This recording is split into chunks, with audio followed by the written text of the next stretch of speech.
Two ride apps you see every day, but only one can claim the crown. Which one really delivers? On the left, Uber, your ride on demand. And on the right, Curb, licensed taxis at your fingertips. Let's skip the buzzwords and see how these apps actually compare. Each category earns points, so you'll see, score by score, who comes out on top in 2025. The real winner may surprise you. Okay, for today's breakdown, here's the mind map of everything we're covering. Price, coverage and availability, vehicle and driver model, business and integrations, safety and regulation, and wait time and reliability. So yeah, we're hitting all the important stuff. Let's jump straight into it. First up, price. So, with Uber, you get dynamic pricing, which honestly can be a pretty sweet deal when demand is low. Like, sometimes it's weirdly cheap for a ride across town, and you see the price up front, which is nice if you hate surprises. But let's not forget, if there's a concert or it's raining, surge pricing swoops in and boom, suddenly your fare is like double or triple. Plus, drivers get hit with high commission fees, so not always a win for them. Now, with Curb, it's almost the opposite vibe. The fares are meter-based and super consistent.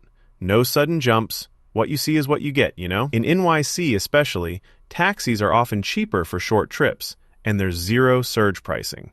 So yeah, way less drama there. Downside though, if you're going out to the suburbs, those meter rates can climb, and drivers might earn less during peak since no surging. Who takes it here? Curb's steady rates win this round. Now let's talk coverage and availability. Uber is everywhere. That's not even an exaggeration.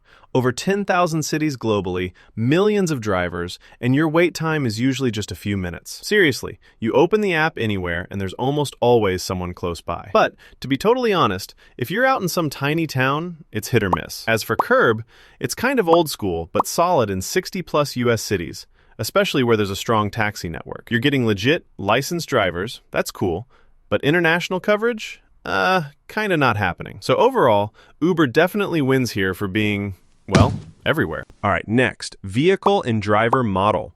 Uber's lineup is huge. You can pick from economy to black to XL, and there's this massive pool of independent drivers. But you never really know what you're getting in terms of driver quality or the car. It changes. Plus, regulations are a bit all over the map, depending on where you are. Switching gears to Curb, here's something cool. Every single driver is a licensed taxi pro. These folks know the city inside out, and because it's all regulated, safety and compliance are next level.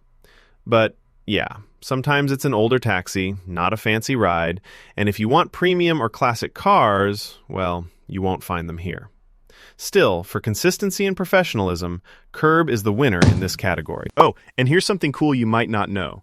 Curb actually lets you hail real NYC yellow cabs with an app since like 2015. For some cities, it's literally the only legal way to call a metered cab remotely. Pretty wild, right? Moving on, let's dig into business and integrations.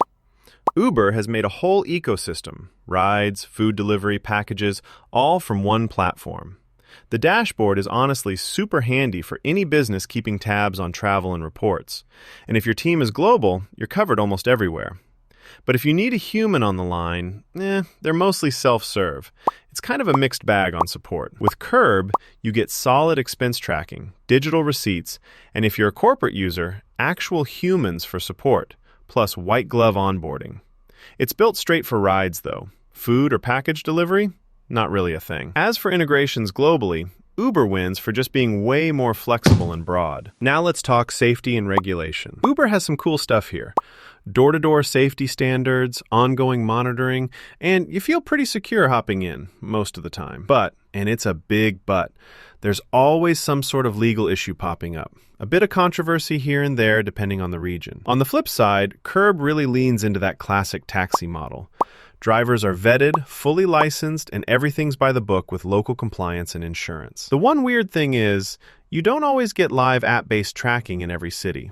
But hey, if you want old-fashioned, reliable taxi rules, it's super legit. For the crown and safety, Curb's traditional standards clinch the win. Finally, wait time and reliability. Uber's built its brand on fast pickups. And honestly, in a city like New York, 2 to 5 minutes is common. There's just so many drivers out there. Sometimes when demand spikes, things get messy.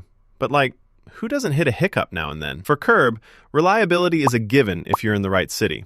Dense urban areas are where it shines. Fares don't change randomly, so that's predictable. What's not predictable? In smaller markets, you could be waiting a while, since it all depends on what taxis are out and about. For sheer speed and coverage, Uber's got the edge. So, if you're a visual learner, imagine a radar chart right now. Each point representing price, coverage, driver model, business integration, safety, and reliability. Uber's strengths spike on global coverage, speed, and integrations, while Curb peaks at price stability, regulation, and professionalism. Kind of gives you that bird's eye view on how different these two are. So here's the bottom line, honestly.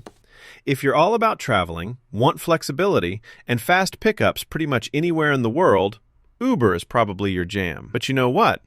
If you care about licensed drivers, consistent fares, and just want that classic no-nonsense ride, especially for short hops or expense reports, Curb's the move. Both have their moments. You just gotta know what you value most. All right, that's my take. If this comparison made your next ride decision easier, let me know.